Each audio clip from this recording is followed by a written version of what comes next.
Programme में आपको खुशामदीद कहते हैं। मैं असदुल्ला खान हूँ। हुकूमत को इस बात पर कोई इब्हाम नहीं है कि जो मखसूस नशस्तें थीं ये सुन्नी इत्तेहाद काउंसिल की या पाकिस्तान तहरीक इंसाफ की नहीं बनती थीं, ये उन्हीं सियासी जमातों को मिलनी चाहिए थी जिन्हें सुप्रीम कोर्ट ने दी हैं।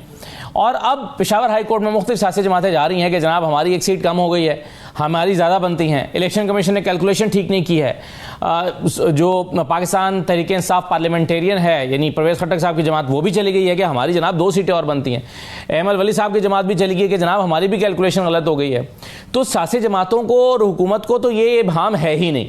और दूसरी इस बात पर भी कोई इब्हाम हुकूमत को नहीं है और लॉ मिनिस्टर इसको एक्सप्लेन कर चुके हैं कि ये जो सुन्नी इत्तेहाद काउंसिल के मेंबर्स थे पार्लियामान के अंदर, अब ये सुन्नी इत्तेहाद काउंसिल के भी नहीं रहे, अब तो ये हो गए हैं आज़ाद उम्मीदवार और किसी पार्टी डिसिप्लिन में नहीं आते।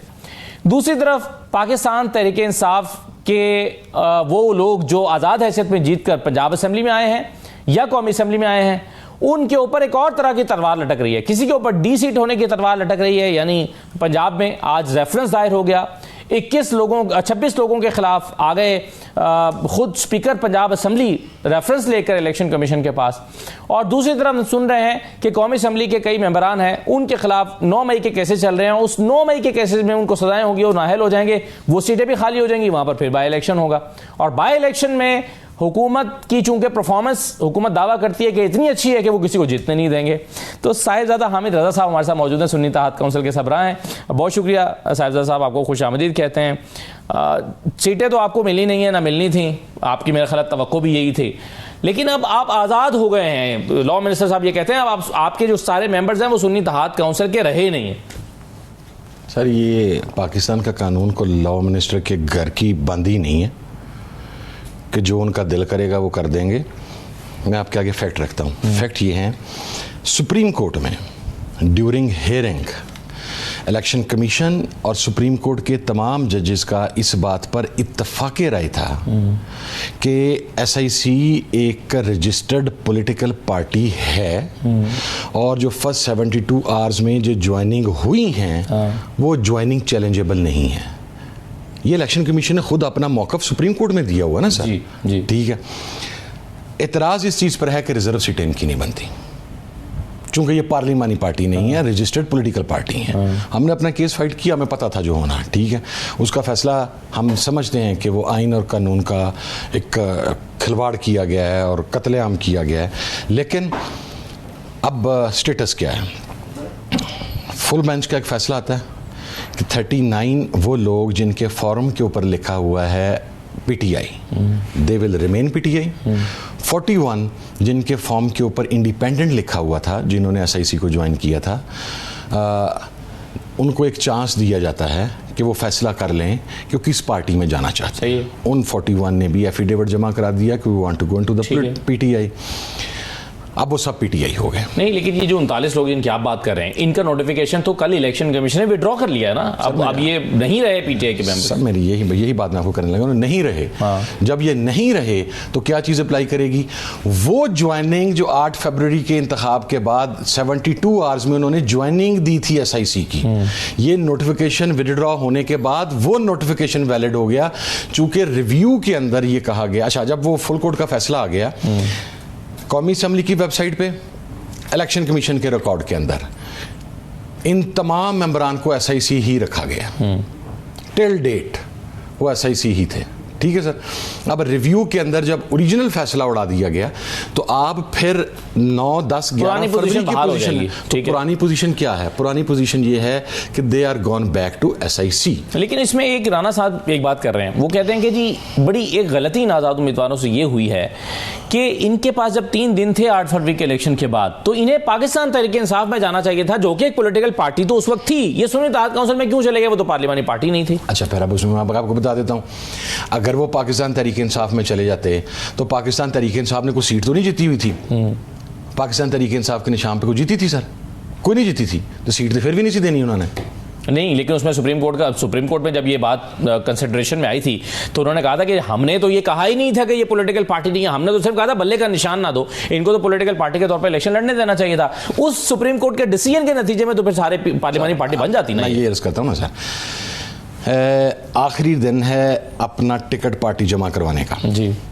सुप्रीम कोर्ट में हेयरिंग चल रही है, ठीक है, 4 बजे का टाइम है आरओ ऑफिस के अंदर। बताया जाता है जी चूंकि सुप्रीम कोर्ट में हेयरिंग चल रही है, आपके 2 घंटे हम बढ़ा रहे हैं टिकट जमा करवाने की, क्योंकि सुप्रीम कोर्ट के फैसले का इंतजार हो रहा है। ठीक है, 6 बजे 12 बज गए रात के, पौने 12, 6 बजे भी फिर पता लगता है, आखिर करते करते रात 12 बजे तक सुप्रीम कोर्ट का फैसला 9:30, 10, 11 बजे के करीब आया, उस वक्त तक। एंड उसके बाद आपके पास आधे घंटे का टाइम है। आधे घंटे की उस टाइम के अंदर तमाम कैंडिडेट्स ने जब पीटीआई के टिकट दिए तो उन्हें कहा गया आरओज़ की तरफ से कि भाईजान इलेक्शन के अपना सुप्रीम कोर्ट ने बल्ले का निशान वापस ले लिया है, अभी ना तो मुख्तसर फैसला आया है ना तफसीली फैसला आया है, अब पॉलिटिकल पार्टी के तौर पर पाकिस्तान तरीके इंसाफ एग्जिस्ट ही नहीं करती। इलेक्शन कमीशन की तो यही इंटरप्रिटेशन थी, उन्होंने इलेक्शन कमीशन की डायरेक्शंस भी यही थी। आरओज़ ने इलेक्शन कमीशन की डायरेक्शंस को फॉलो किया। बल्कि उसके बाद जिन लोगों ने इलेक्शन कैंपेन के दौरान झंडा लगाया पीटीआई को, उनको भी नोटिस गया कि आप झंडा नहीं पीटीआई का लगा सकते। ठीक है सर, अब जब ये हो गया, आपके पास आधा घंटा है, तो कैंडिडेटों की वो जो बंदर बांट करनी थी, उनके निशान उड़ाने थे, जो सारा कुछ होना था, और ये भी क्यों हुआ, उससे पहले जो डिसीजन था वो इंप्लीमेंट क्यों नहीं हुआ खान साहब का, that is another story which I will tell you some other time with the permission of Khan साहब। लेकिन ये हो गया सर। अब आप मुझे ये बताएं, मैं अपनी मिसाल कोट कर देता हूं ना सर, आपने 39 को डिक्लेयर किया ऑन दिस ग्राउंड कि उनके नॉमिनेशन पेपर पे पीटीआई लिखा हुआ है, ऐसे ही है ना सर? तो मेरे नॉमिनेशन पेपर तो ऐसे ही लिखा हुआ है। Why those 39 are being declared आप पर तो इतराज ये आया था कि सुन्नी तहात काउंसिल के सरबराह तो खुद सुन्नी तहात काउंसिल पे इलेक्शन नहीं लड़े। That's what I'm saying। जब काजी साहब ने मुझे अदालत में बुलाया था तो बड़े कर्रो फर्क के साथ बुलाया गया था कि इसके नॉमिनेशन पेपर के अंदर पीटीआई लिखा होगा या इंडिपेंडेंट लिखा होगा।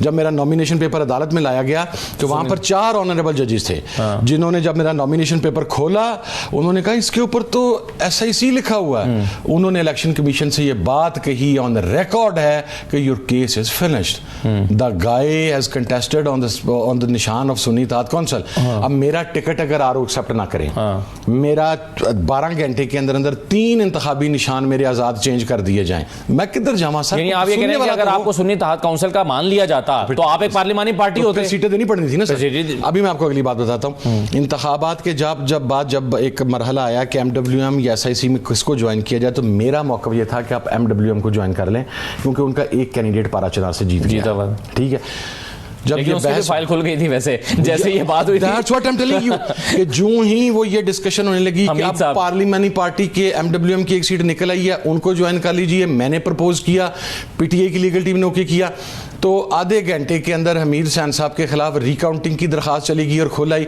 अब अगर पीटीआई का वो फैसला बहाल रहता तो वो हमीद हुसैन भी बेचारा डिस्क्वालीफाई हो जाना था, उसने भी नहीं रहना। मसला ये था कि सीटें हमें नहीं देनी थी, ऐसे आप कुछ भी कर लेते, हम क्या ना करते सर। आप ये तो कह रहे हैं कि कैंडिडेट्स नहीं, आपको क्या एज एन इंडिविजुअल ये केस नहीं करना चाहिए था सुप्रीम कोर्ट में जाकर के, जनाब ये देखें मैं सुन्नी तहात काउंसिल हूं, बाकियों को छोड़ें, मैंने कागजात जमा कराए, मैं सुन्नी तहात काउंसिल के, मुझे आप अगर एक्सेप्ट करें मैं जीता हुआ हूं तो फिर आप दें मेरी पार्टी को सीटें। सर ये जिस वक्त आपका आरओ को डिसीजन करता है ना, मतलब मेरा टिकट नहीं उन्होंने एक्सेप्ट किया, तो उसका मैकेनिज्म ये होता है कि आप डीआरओ के पास जाते हैं जी।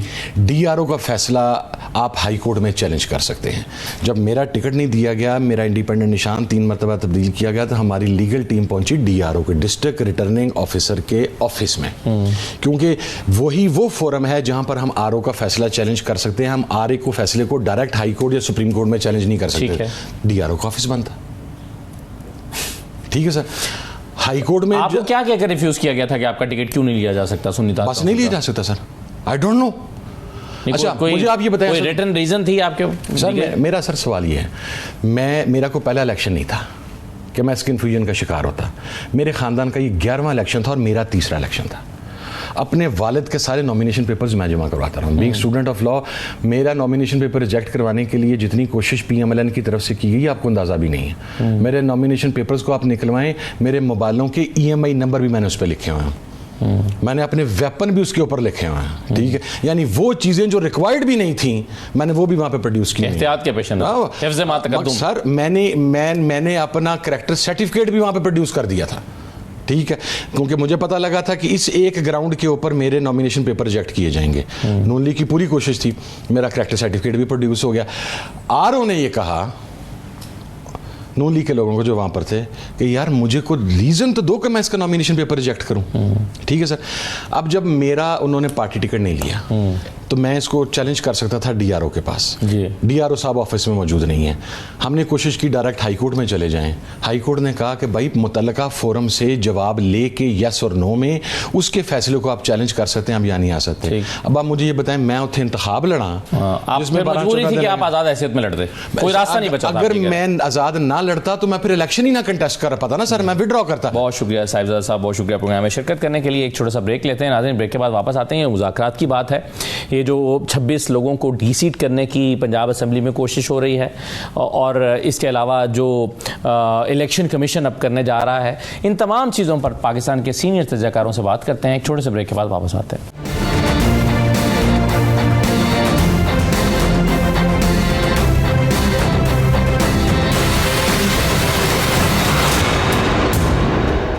ब्रेक के बाद आपको दोबारा खुशामदीद कहते हैं। हमारे साथ अब प्रोग्राम में हफीजुल्लाह न्याज़ साहब मौजूद हैं, सीनियर तजज़ियाकार हैं। न्याज़ साहब बहुत शुक्रिया, आपको खुशामदीद कहेंगे। सईद काजी साहब हमारे साथ मौजूद हैं, सईद काजी साहब को भी खुशामदीद कहेंगे और इसा राना साहब भी हमें ज्वाइन कर रहे हैं। आप सबको खुशामदीद में सबसे पहले राना सनाउल्लाह साहब ने जो एक अपना तज्जिया पेश किया है पाकिस्तान तहरीक इंसाफ के हवाले से, जिसमें वो ये कहते हैं कि 95% लोग पाकिस्तान तहरीक इंसाफ में इमरान खान की पॉलिसी से के हक में नहीं हैं, बल्कि वो समझते हैं कि सियासतदानों को सियासतदानों से बात करनी चाहिए। हफीजुल्लाह न्याज़ साहब, आप समझते हैं कि जो कोट लखपत जेल से 5 लोगों ने राय दी है, जिसमें शाह महमूद कुरैशी साहब सर फहरिस्त हैं, कि बातचीत होनी चाहिए, अगर मुक्तदरा नहीं कर रही तो सियासतदानों से होनी चाहिए, और राना सनाउल्लाह साहब समझते हैं कि 95% लोग इसके हामी हैं और अगर इमरान खान जिद पर अड़े रहे तो ये सारे 95% लोग छोड़ जाएंगे इमरान खान का मौक़िफ़ का साथ या उनका साथ। तो आप मुत्तफ़िक़ हैं इस बात से कि वाकई 95% लोग मुज़ाकरात चाहते हैं और सियासतदानों से चाहते हैं? बहुत बहुत शुक्रिया असद। मेरे ख्याल में पहली बात तो यह है कि एक जो इसमें थोड़ी सी अगर इसमें क्वालिटी देखें तो जो 5 लोग हैं वो तहरीक इंसाफ के अंदर तकरीबन 3 या 4 मकतबा फ़िक्र को की नुमाइंदगी करते हैं। शाह महमूद कुरैशी साहब जो है एक और स्टाइल के, एक अपनी नौयत की वक्री टाइप के लीडर हैं। महमूद रशीद साहब, इजाज़ चौधरी साहब बिल्कुल ही एक और स्टाइल के हैं। यास्मीन राशिद साहबा जो हैं वो एक बिल्कुल फ़र्क स्टाइल की लीडर हैं। इनके कहीं ये नहीं है कि कोई ज़हनी तौर पर मुताबिकत आ जाए। और फिर जो हमारे उमर चीमा साहब हैं वो उस वक़्त के लोग हैं जो वाक़तन तहरीक इंसाफ ने अगर वर्कर्स को कहीं पे पहुँचाया है तो उनमें से उमर सरफराज चीमा साहब भी हैं। तो ये एक इस लिहाज से कि 5 या 4 अनवा इक़साम की सोचों के दायरे में रखने वाले जो हैं उन्होंने एक चीज़ पे कंसेंसस किया है। दूसरी बात है कि मैं राना साहब की इस हद तक मुत्तफ़िक़ हूँ बात से कि लीडरशिप की हद तक तो मुझे मेरे सर्वे तो नहीं है लेकिन मैं अंदाज़ा कर सकता हूँ, और ये अमूमन यही सियासी सोच होती है। वो तो ये चाहते होंगे कि डायलॉग होने चाहिए, लेकिन जहाँ तक अवाम है तो मेरे नहीं ख्याल के राना सनाउल्लाह साहब की बात से मैं मुत्तफ़िक़ हूँ, क्योंकि जो वर्कर्स होता है वो तो मुर्शद आप तब भी ठीक थे, मुर्शद आप अब भी ठीक है। वो तो एक उनकी कैफियत और होती है। हर लीडर का वर्कर जो होता है वो इसी तरह होता है कि वो यू टर्न ले तो कहते हैं ये भी ठीक था, उसकी भी जस्टिफिकेशन देते हैं। तो इसलिए वर्कर्स की हद तक तो जो उनका लीडर कह रहा है 95% लोग वो पार्टी के 95% लोगों की बात कर रहे हैं। मैं तो आपको पार्टी के लोगों में ही मैं कहता हूं कि अगर देखो अवाम को तो अभी आप एक तरफ रखें, लेकिन पार्टी के अंदर बल्क तो वर्कर सपोर्टर्स किया ना, तो उसके अंदर मैं अब इन 3 कैटेगरीज को आपको रखना पड़ेगा।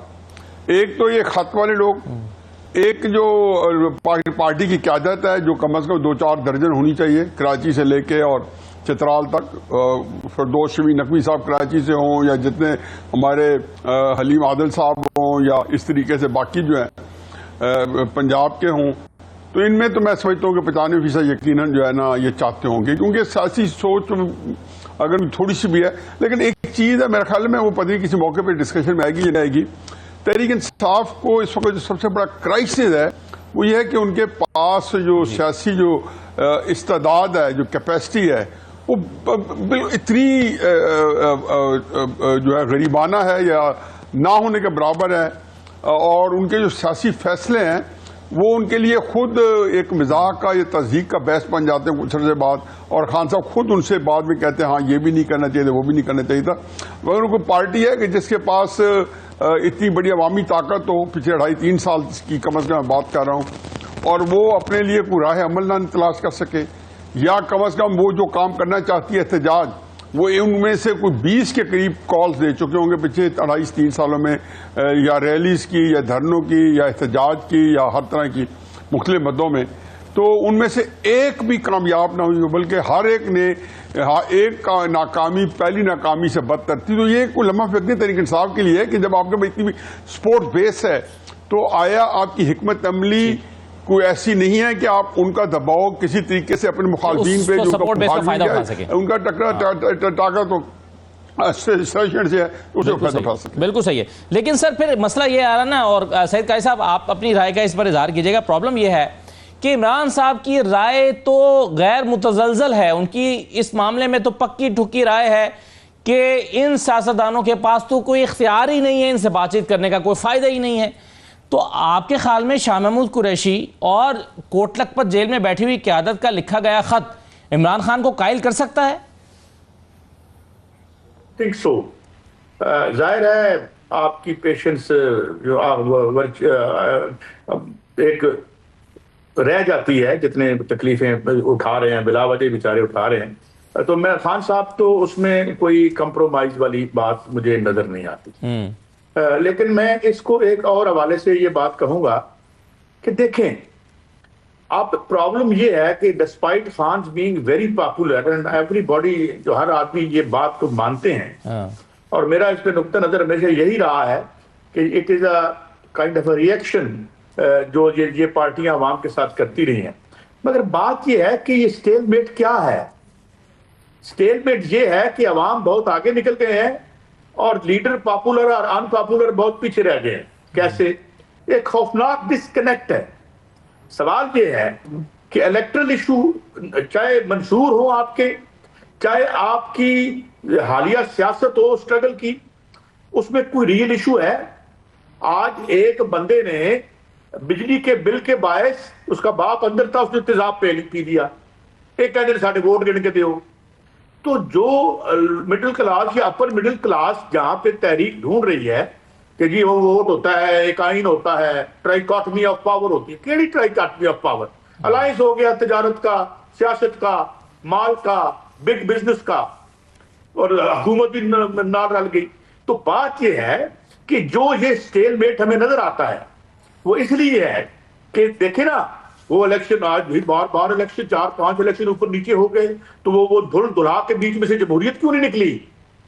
Again we are heading towards the kind of autocracy की तरफ हम बढ़ रहे हैं। और पूरी दुनिया में ये मतलब बात ये है कि जब तक आप आवाम की नब्ज पे हाथ नहीं रखते, सही है, कि भाई वो क्या सुनना चाहते हैं, महंगाई है, इन्फ्लेशन है, गुर्बत, जो अभी जो फिगर्स आए हैं वर्ल्ड बैंक। लेकिन कैसा, अगर हम पीटीआई के तनाजुर में ये बात करें तो क्या पीटीआई की लीडरशिप का आवाम की नब्ज पे हाथ है? आवाम की नब्ज क्या कह रही है? वो जो शाह महमूद कुरैशी कह रहे हैं या वो जो इमरान खान कह रहे हैं? देखें, नहीं है नब्ज पे हाथ। वो इसलिए नब्ज पे हाथ नहीं है कि क्या कहीं पे कोई इलेक्ट्रल इश्यू में जो है लोगों का कोई एक मसला भी आता है? मिसाल देता हूं, आज कायनो कमेटी में या कल डिस्कस हुआ कि यार खुदा का खौफ करो, 45,000 वॉट के पैसे देते हो और फिर 20,000 लेते हो और 34 रुपए का हमें यूनिट दे रहे हो और फिर लोड शेडिंग भी कर रहे हो। अपना पेट्रोल की कीमतें क्यों बढ़ा रहे हो? ये ऑयल कंपनियों का जो है, ऑयल मार्केटिंग कंपनियों का प्रॉफिट कितना है? ये जो एलीट कैप्चर है इस मुल्क के अवाम का, तुमने भुरकस निकाल दिया। अवाम तड़प तड़प के वो थीम मांगती है और इसी गुस्से में, इसी नफरत में खान को वोट डालाती है कि नहीं बता पाते तो हम। लेकिन खान साहब का क्या प्रॉब्लम है? खान साहब के जो मेंटल मेकअप है, जो उनकी जो है, वो एक इशराफिया से ताल्लुक रखते हैं, बहुत बड़े सेलिब्रिटी हैं, बहुत बड़े प्लेयर हैं, और मैं तो उनको सलाम भी करता हूं जितने वो बहादुर और जुर्रतमंद आदमी हैं, the way he is facing the most difficult times of his life. मगर सवाल क्या है? What is the business at hand? वो ये है कि आपने इस स्ट्रक्चर को चेंज करना है। अवाम दोस्त पैटर्न जो है सरकार के, वो राइज करने हैं। तो भाई पहले प्रॉब्लम तो समझो। और लिबरल डेमोक्रेसी का तो मातम अमेरिका में हो रहा है अब। सही है। वहां पे उसने 2 इदारे बना दिए हैं कि 25 मिलियन लोगों के पास वोट कैंसिल करूंगा और एक आदमी की सर्विलेंस होगी यहाँ पे। मैं अब नहीं कहता वो लफ्ज जो कहा था मरवत साहब ने, लिबरल डेमोक्रेसी। तो बात यह है कि भुट्टो का हाथ था, भुट्टो का हाथ था नब्ज पे, तो उन्हें अयूब खान की अमरीत को उल्टा दिया था। खुद उन्होंने उनको उनकी जो अस्करी क़यादत ने कहा था हुजूर तशरीफ ले जाए घर में। सही है तो सर, लेकिन भुट्टो का हाथ भी तब तक था ना जब तक वो जेल में नहीं थे। इमरान खान जेल में, मसला ये है कि वो करें तो करें क्या, रास्ता क्या उनके पास। इसमें इसार राना साहब, मैं अर्ज करता हूँ, इसका जवाब देता हूँ जी सर, मैं अगर इजाजत दें तो मैं शामिल गुफ्तगू जरा कर लूँ इसार राना साहब को, फिर मैं वापस आ जाता हूँ आपके पास। राना साहब, ये जो खत या प्रेस रिलीज जिसके ऊपर लिखा हुआ था कोट लखपत जेल से आई, इससे क्या ये तासुर तो नहीं गया कि कोट लखपत में बैठी हुई जो पीटीए की लीडरशिप है उससे इंगेज किया गया है, नंबर एक, या फिर वो थक गए हैं जेल काट काट के और वो चाह रहे हैं कि नहीं भाई बातचीत करो, कितना जेल काटेंगे? क्या ये तासुर भी जाता है इससे? देखिए, हम ना जो अफसानवी बातों को अगर साइड पे रख दें ना, तो एक दिन थाने या जेल में गुजारना जो है ना, एक आम आदमी के लिए क़यामत से कम नहीं होता। वो हमारा बच्चा पकड़ा जाए ना तो हम जमानतों के लिए सारी रात चाहे अदालतों के बाहर बैठना पड़े, हम बैठते। तो जेल तो एक दिन की भी बहुत बुरी होती है। जाएंगे कि आप ऐसे लोगों को जिनकी जिंदगी में कभी इतना ऐसा मुश्किल वक्त ना है, उन्हें जेल में फेंक दें। जैसे इतलात आ रही हैं कि डॉक्टर यास्मीन राशिद को ऑक्सीजन नहीं दी गई और इस तरह के 10,000 मसाइल। तो इंसान इंसान ही है ना, और हर बंदा इमरान खान भी नहीं है जी। इमरान खान तो अल्लाह की अता है, एक वो बनाता है, एक ही को पीस बना देता है वो। तो हर बंदा इमरान खान नहीं हो सकता जो इतनी तकलीफें मुश्किलें झेलने के बावजूद भी अपने पैरों पे खड़ा रहे। सो हमें इन लोगों के मसाइल को समझना चाहिए। उमर सरवाज चीमा के दोनों शोल्डर फ्रोजन हो गए हैं, डॉक्टर साहबा का इशू है, फिर पीर साहब का इशू है, हमारे शाह महमूद कुरैशी साहब का, वो पीर हैं, उनके तो हाथ चूमते हैं, उनके पैरों के नीचे लोग अपनी जबानें रखने को तैयार होते, वो जेल में चले गए हैं, उनके साथ एक बुरा हाल हो रहा है। तो उन लोगों की नफ्सियात कुछ और है। लेकिन सवाल ये कि जिनको वो मुज़ाकरात के कह रहे हैं, क्या वो कुछ देने की पोजीशन में है? तो मुज़ाकरात का क्या नतीजा निकलेगा जी? जिनसे आप मुज़ाकरात की बात कर रहे हैं, उन्होंने तो आज रेफरेंस दायर कर दिया आपके 21 अरकान के खिलाफ इलेक्शन कमीशन में पंजाब असेंबली के। तो मुज़ाकरात में आप उनसे क्या निकलवाएंगे जो आपको वैसे ही खत्म करने के ऊपर तैयार हैं? जो आपकी निशिस्तें जो सुप्रीम कोर्ट ने, मैं समझता हूं कि अब वालो कुड़ियों वड्डी दी शह ले जाओ की तरह बांट दी, और वो उन्होंने वो सारी ले ली निशिस्तें, ठीक है। उन्होंने तो इखलाकियात का मुजाहिरा नहीं किया, जमहूरियत का मुजाहिरा नहीं किया। जो शहबाज शरीफ साहब पार्लियामेंट में जाके अब बैरिस्टर गौहर को कह रहे हैं कि जी मुज़ाकरात करें, तो बैरिस्टर गौहर ने क्यों नहीं कहा कि आप आइन की क्यों नहीं पाबंदी करें? अगर सुप्रीम कोर्ट किसी मकसद के तहत ये सारा कर रही है तो आप इखलाकी जुर्रत का मुजाहिरा करें, कह दें कि हम ये निशिस्तें नहीं लेंगे, हमारी यही नहीं। तो अगर वो आपके एक तरफ पंजाब असेंबली में आपको खत्म कर रहे हैं, दूसरी तरफ आपकी निशिस्तें ले रहे हैं, तीसरी तरफ केपी में वो कह रहे हैं कि जी हम इसे उल्टा के रख देंगे, तो आप मुज़ाकरात किस चीज के लिए करना चाह रहे हैं? उनसे क्या लेना चाह रहे हैं आप? उनके पास है क्या देने को जो आप उनसे मुज़ाकरात करें? दूसरी और एक बात में काजी भाई की जो बात है ना कि गरीब, लेकिन अगर राणा साहब मुज़ाकरात नहीं करते तो फिर तो 2 साल तो गुजर ही गए हैं ना, फिर कैसे बात आगे बढ़ेगी? फिर रास्ता क्या है? वे आउट ही नहीं है कोई, बजाय ऐसा लगता है। बात इनसे नहीं बढ़ेगी आगे ना भाई, बात इनसे नहीं आगे बढ़ेगी। बात मुज़ाकरात करने से बात बढ़ेगी उससे जिससे आगे बढ़ेगी। ट्रंप ने मुज़ाकरात किए, बात तो उधर से बनेगी। नहीं, लेकिन उन्होंने तो इनकार कर दिया। उन्होंने हम तो बातचीत ही नहीं करना चाहते आपसे। वो तो ठीक है, ख्वाजा आसिफ की बात को उनकी जमात ही इनकार कर देना कि ये हाइब्रिड सिस्टम है। वो नून लीग में से उस बयान की तरदीद कर देता, वो कह देता कि ख्वाजा आसिफ की जाती राय है। क्यों सब खामोश हो गए? किसी भी बंदे ने नून लीग के ये क्यों नहीं कहा कि ख्वाजा साहब ने जो गुफ्तगू की है वो बिल्कुल गलत है? क्यों खामोश है सारे? तो आप कोई कहता रहे जो मर्जी, लेकिन जो ग्राउंड रियलिटीज है वो तो हमारे सबके सामने ही है ना भाई, हमारी आंखों के सामने है। ठीक है, हम उसका कोई दबंग अंदाज में उस बात की तरदीद नहीं कर सकते, लेकिन फैक्ट्स आर फैक्ट्स। उनको तो आप नहीं वो कर सकते कि नून लीग से या हुकूमत से आप जो मुज़ाकरात करने जा रहे हैं, उनके तो स्पीकर की इतनी हैसियत है कि उनका अडयाला का सुप्रिटेंडेंट उसके प्रोडक्शन ऑर्डर को उठा के मार देता है, कोट लखपत वाला मार देता है। तो वो जो लोग अब प्रोडक्शन ऑर्डर पे इन अरकान असेंबली को इजलास में शरीक नहीं कर सकते, वो इनको रिलीफ दिलवा देंगे, अदालतों से कह देंगे कि इनकी जमानतें ले लो, 9 मई के केस को खत्म करा सकते हैं। उनकी जुर्रत है कि उस तरफ देख भी सकें। वो बच्चे जो जेलों के अंदर गलसड़ रहे हैं, जो रिहा होके आए वो बीमारी से मर गए, क्या ये हुकूमत जो है इतना कर सकती है कि जेलों में जो बच्चे हैं उनको जेल मैनुअल के मुताबिक ही उनको वो दे सहूलियात? नहीं दे सकते ये लोग। तो आप किससे मांग रहे हैं यार? आपको मतलूबा सहूलत मैसर नहीं है, आप उनसे मांग रहे हैं। तो ये सारा कुछ जो भी है, फिर पीटीआई की जो कल तंजीम है उसने भी कहा जी हाँ मुज़ाकरात होने। मुझे लगता है ये लोग इन्हें कुछ नजर नहीं आ रहा है या इनको इतना जोर से डंडा पड़ गया है कि इनकी अकल मत खत्म हो गई कि जी मुज़ाकरात कर लें। कोई ये नहीं कह रहा कि पिछली दफा जब मुज़ाकरात हुए थे तो क्यों खत्म हुए थे? इमरान खान पे जो ये सारा के जी वो नहीं चाहता है मुज़ाकरात, तो पिछली दफा उसने कहा दिलचस्प बात वैसे ये भी है राणा साहब, दिलचस्प बात यह भी है कि जब एहतजाज की बात आती है तब तक मुज़ाकरात की बात भी शुरू हो जाती है। ये दोनों चीज़ें इकट्ठी आती हैं मार्केट में, एहतजाज और मुज़ाकरात। एक छोटा सा ब्रेक लेता हूं। जो राणा साहब ने बात की है, राणा साहब ने कहा कि 21 लोगों के खिलाफ आज स्पीकर पंजाब असेंबली ने इलेक्शन कमीशन में आकर रेफरेंस खुद आकर जमा करा दिया है और कहा है कि इनको डी-सीट किया जाए। तो जो सीटें पीटीआई ने आज़ाद उम्मीदवारों के जरिए से जीती हुई हैं वो भी हुकूमत जो है वो नहीं चाहती कि उनके पास मौजूद रहें। तो एक तरफ आप मुज़ाकरात के हामी हैं, दूसरी तरफ आप उनके वजूद को भी तस्लीम नहीं करना चाहते। तो ये कैसे बात आगे बढ़ेगी? मैं हाफिजुल न्याज़ी साहब और सईद कायस साहब से भी इस पर राय लेता हूँ। छोटे से ब्रेक के बाद वापस आते हैं।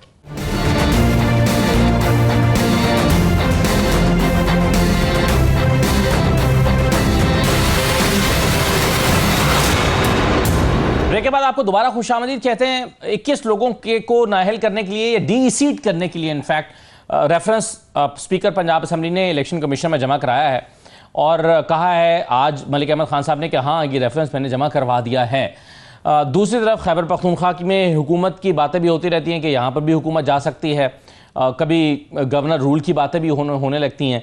तो न्याज़ी साहब, क्या ये दुरुस्त है कि एक तरफ हुकूमत चाहती है कि बातचीत हो, राना सनाउल्लाह साहब भी अप्रिशिएट करते हैं कि आए बातचीत करें, हम इसके लिए तैयार हैं, लेकिन दूसरी तरफ जो वजूद है अपोजिशन का उसको भी रोजाना खत्म करने के दर पे हैं? क्या इसकी मिसाल मिलती है कि एहतजाज करने पर आपको डी-सीट करने का रेफरेंस भेज दिया जाए?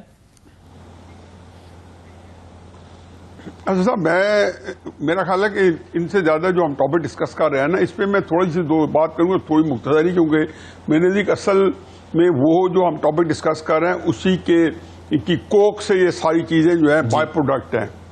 देखिए, हम बात कर रहे हैं कि जी पहली बात तो यह है कि हमने एक अपने जहन में कई चीजें ऐसे एक हौले बना रखे हैं, इस किस्म की हेलुसिनेशन में है कि हम हकीकत से बहुत दूर चले जाते हैं। इमरान खान साहब ने मुज़ाकरात कब नहीं किए? ये चार्टर ऑफ डेमोक्रेसी जो 2007 में साइन हुआ है, इसमें सिवाय एमकेएम के और काफ लीग के सारे मौजूद थे। बाकायदा हाजिरी लगवा के वहां पे सारा दिन की मीटिंग में, डेलिब्रेशन में तकरीरें की हुआ इमरान खान साहब ने। फिर 2008 के अंदर इलेक्शन से पहले जब बेनजीर साहबा की शहादत हो गई और ये सारे बाइकआउट का ऐलान हुआ, तो इमरान खान साहब तो बाइकआउट में दिलचस्पी रखते थे, लेकिन इसके बावजूद एक मीटिंग हुई नवाज शरीफ साहब के घर पे और इत्तेफाक से मैं भी साथ था।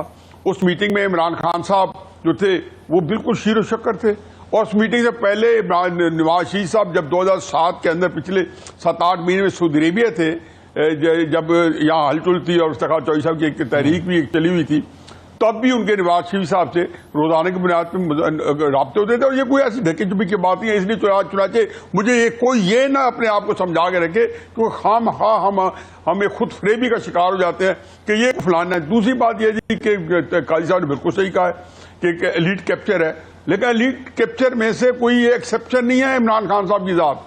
इमरान खान साहब को दोबारा इक़्तिदार देंगे तो अगर आपका ख्याल है कि वो आइडियल दौर रहा है 2018 से लेके और 2022 तक का, तो वो फिर जो है वो आइडियल दौर दोबारा दोहरा देंगे। आपकी भी तारीफ कल्ब हो जाएगी, इत्मीनान हो जाएगा कि अगर वो दौर वाकई वही है। वहां पे तो तहरीक इंसाफ उसे जान छुड़वाती है कि वो हमारा उसको कंपेरिजन न करे, वो 35 साल थे, हम 3 साल थे। हाँ, ये फिर कहते रहे, फिर ये बात करें ना कि हम 3.5 साल थे और बाद में बताएंगे ये काम नहीं करेंगे, लीड कैप्चर नहीं होगा। इस मुल्क की बदकिस्मती है कि लीड कैप्चर ही रहेगा।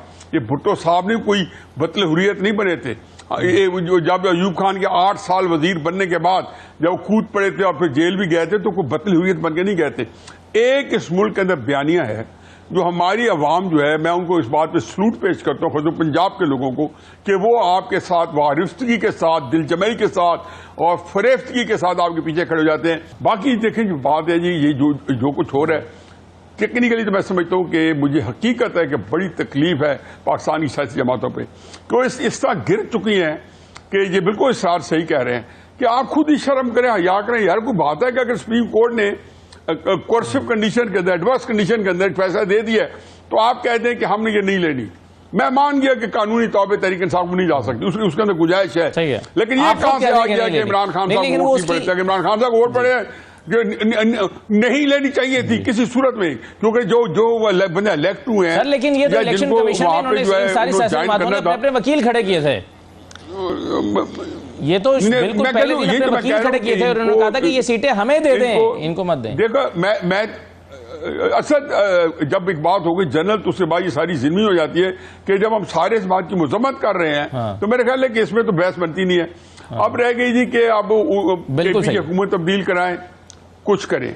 इमरान खान साहब का जो दाल दलिया है वो इस वजह से नहीं चल रहा कि उन्होंने को आके बुजदार साहब के जरिए इनकलाब ले आए थे, या को 50 लाख घर बना दिए थे, 1 करोड़ नौकरी दे दी थी, या जो नवाज शरीफ साहब जो है 2017 में 116 पे नहीं बयान नहीं, मैं कह 116 की बजाय 142-43 पहुंचाया था।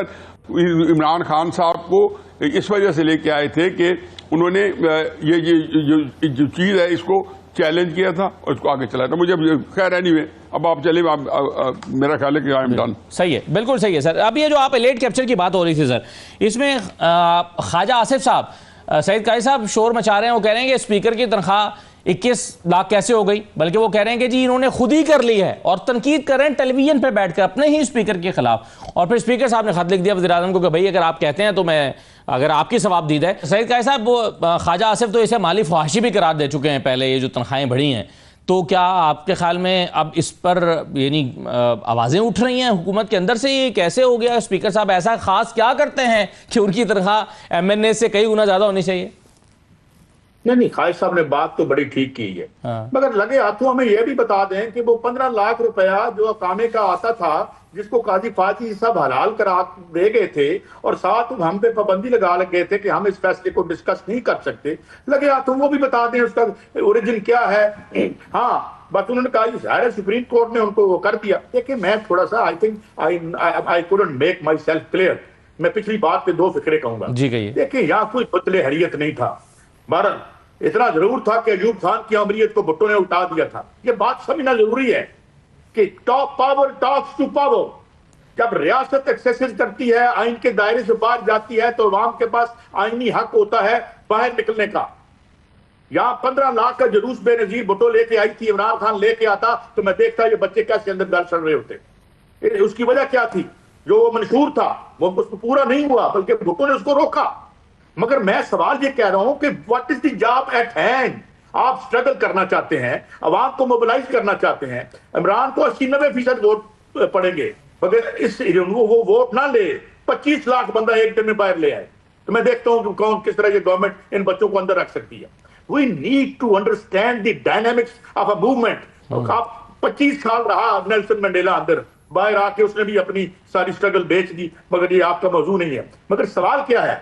सवाल ये है कि जब आपने चेंज करनी है और आप इस बिजनेस में हैं, देखे ना, मैं बाल स्विंग नहीं कर सकता बल्कि बाल करवा भी नहीं सकता। That is a different art, this is history. ये जिंदगी और मौत का खेल है।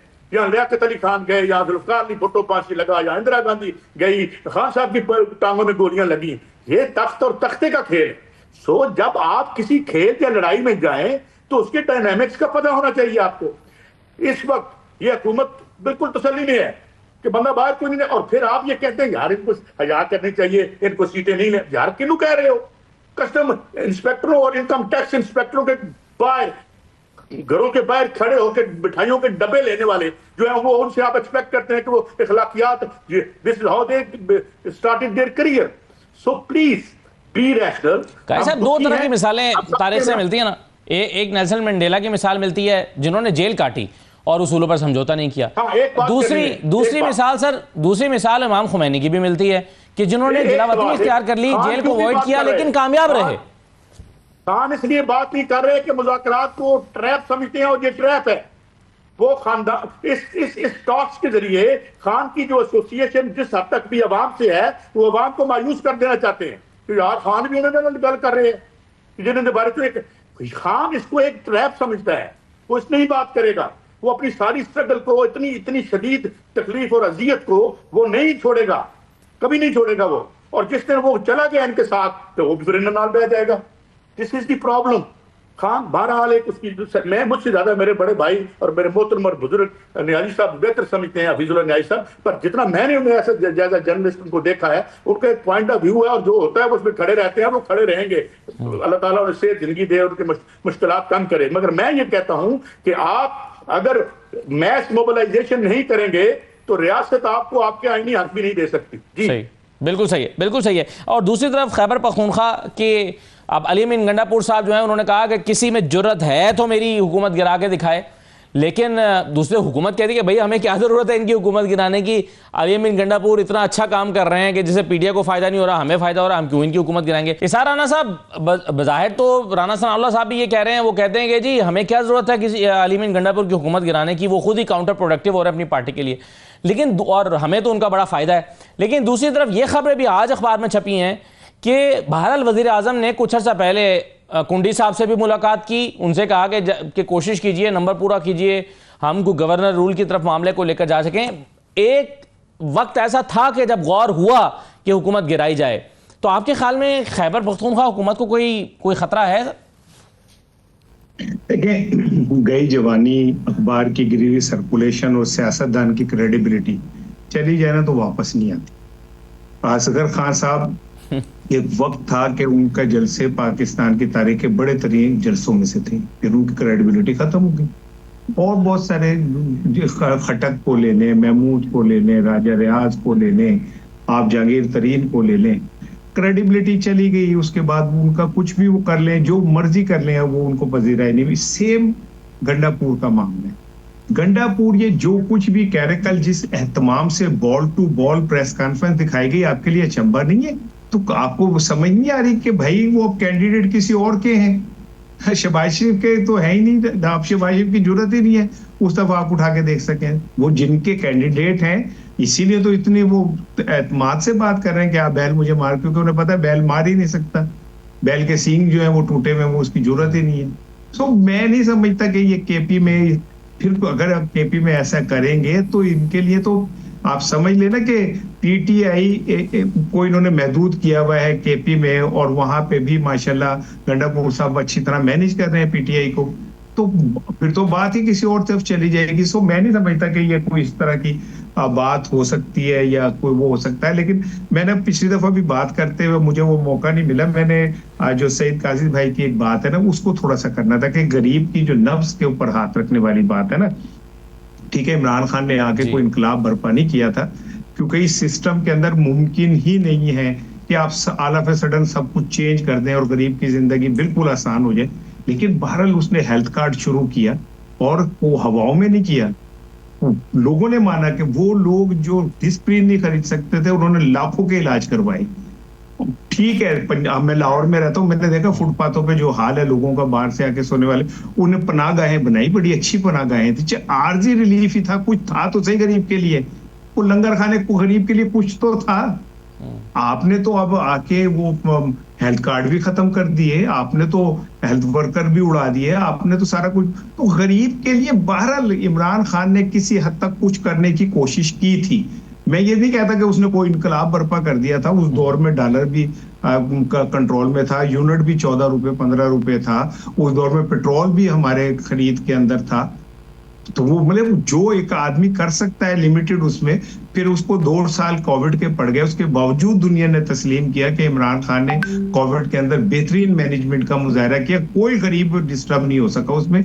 तो मैं ये समझता हूँ कि गरीब की जिंदगी जाहिर है बदलनी चाहिए, लेकिन जो गरीब की जिंदगी बदलने की एफर्ट करता है उसी को तो उठा के फेंक देते हैं ये लोग, क्योंकि जो एलीट क्लास ऊपर बैठी है, बिल्कुल इमरान खान एलीट क्लास का लेजेंड्स का लेजेंड है, लेकिन बहरहाल उसने उससे बाहर निकल के एक मिथ तोड़ी थी, वो गरीब के तक बराह रास्त पहुंचा था, गरीब के लिए कुछ उसने करने की कोशिश की थी। और अब भी लड़ाई क्या है, यही तो है कि इस सारे सिस्टम के बेनिफिशियरीज एक तरफ हो गए, उसमें आप अदालतों को शामिल कर लें, पार्लियामेंट को शामिल कर लें, बाकी जो तबका उसको शामिल कर लें, और फिर उसमें वो सियासतदान भी शामिल कर लें जो इमरान खान के साथ खड़े लेकिन वो उन लोगों के लिए काम कर रहे हैं।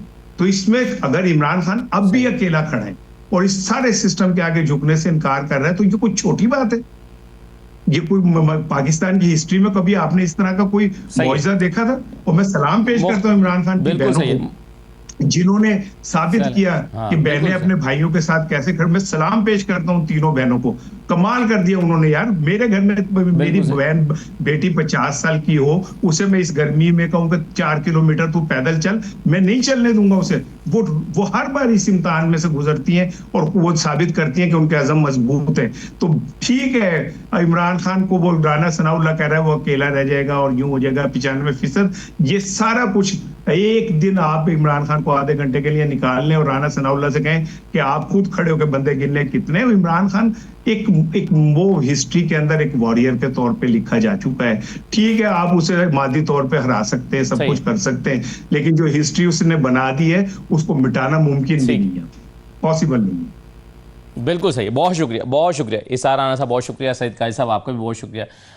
हफीजुर नए साहब हमारे साथ मौजूद थे। ये नाज़रीन आज का प्रोग्राम था, इजाज़त दीजिए, अल्लाह हाफिज़।